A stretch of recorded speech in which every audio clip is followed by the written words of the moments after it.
Smokey. Roll 'em.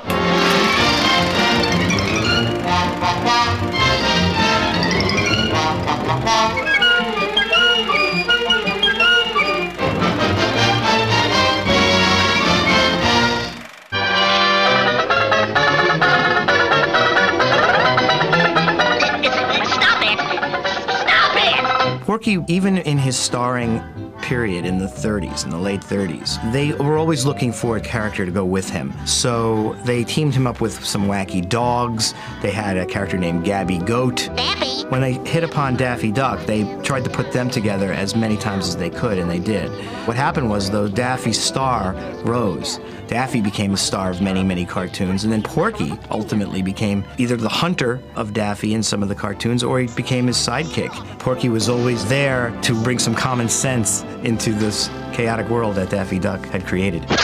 Porky and Daffy work in a lot of different ways, actually, interestingly, different ways with different directors. You know, Bob McKimson did a lot of Porky Daffy cartoons where he kind of used the nutty Daffy and the kind of prissy Porky. I'm gonna phone the authorities. That was a nice contrast between their two personalities.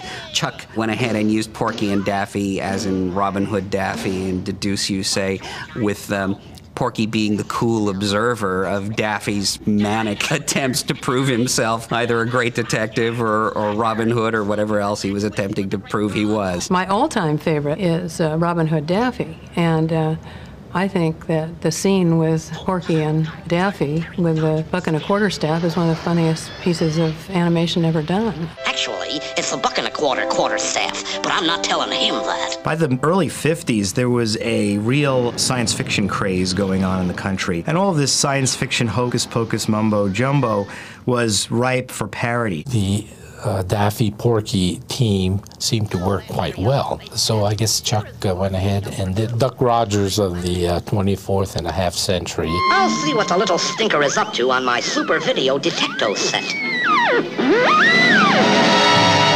It was a great showcase from Maurice Noble and his designs. Chuck let him go, coming up with wild layouts, wild sci-fi designs, a lot of it based on Planet X, where everything on the planet, the trees and the clouds and the rocks are all shaped like a big X. Duck Dodgers became a cult classic, particularly in the 1970s when there was a science fiction revival. That cartoon was a big favorite of George Lucas's, and he ran Duck Dodgers as a short subject with Star Wars in San Francisco after it was a hit and it had been playing for a few months. That actually led to Warner Brothers commissioning Chuck Jones to make a sequel film, Duck Dodgers and the Return of the 24th and a half century.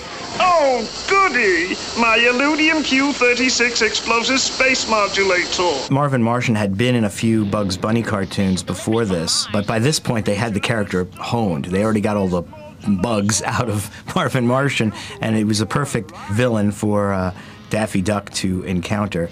Little does he realize that I have on my disintegration-proof vest. You may fire when ready, Grizzly.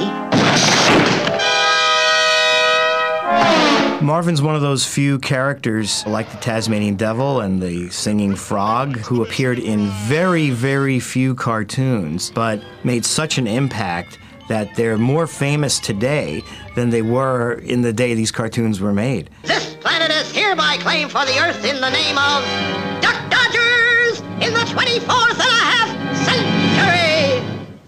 It'll be a big deal.